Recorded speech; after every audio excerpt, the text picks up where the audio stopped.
Pemirsa, keberangkatan 443 jemaah calon haji Embarkasi Palembang Kloter 1 mengalami keterlambatan keberangkatan menuju Tanah Suci. Pesawat yang dijadwalkan lepas landas pukul 07.10 waktu Indonesia Barat harus tertunda sekitar 1 jam akibat kabut tebal dan kendala operasional di bandara.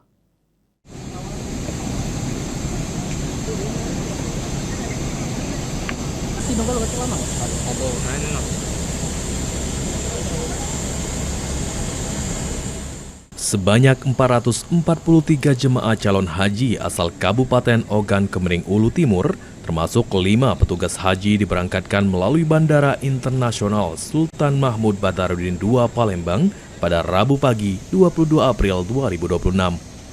Namun dalam proses keberangkatan, pesawat yang semula dijadwalkan lepas landas pukul 07.10 waktu Indonesia Barat baru dapat mengudara pada pukul 08.15 waktu Indonesia Barat. Keterlambatan ini disebabkan oleh kondisi kabut tebal yang menurunkan jarak pandang hingga sekitar 500 meter.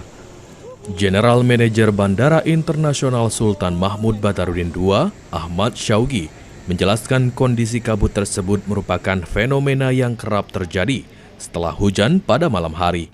Selain faktor cuaca, keterlambatan juga dipengaruhi oleh proses operasional, terutama terkait kelengkapan catering pesawat yang belum seluruhnya masuk saat jadwal boarding.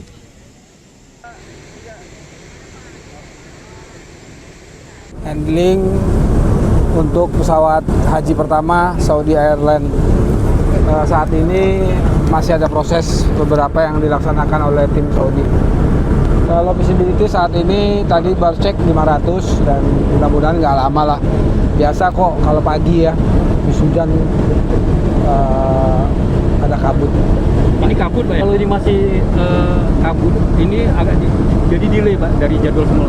Saat ini juga masih menunggu catering yang ketiga belum sampai. Jadi penumpang belum bisa diboardingkan.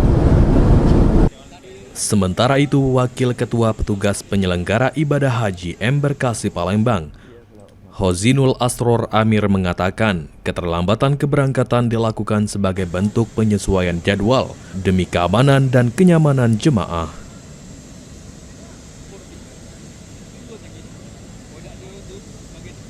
Kalau di jadwal kemarin memang jam 7.15, tapi karena untuk penyesuaian jadwal penerbangan demi kenyamanan, keamanan jemaah, itu take off-nya menjadi jam 8. Yang jelas keterlambatan itu hanya penyesuaian jadwal penerbangan demi keamanan dan kenyamanan jemaah, keselamatan, kenyamanan. Ya, Pak, kan karena tadi katanya agak sedikit berkabut. Iya, iya. Amir menambahkan, meski sempat tertunda, seluruh jemaah akhirnya dapat diberangkatkan dengan selamat menuju Tanah Suci. Pihak Embarkasi juga memastikan akan terus melakukan evaluasi untuk meminimalisir keterlambatan pada kloter berikutnya. Muhammad Aidil, PAL TV.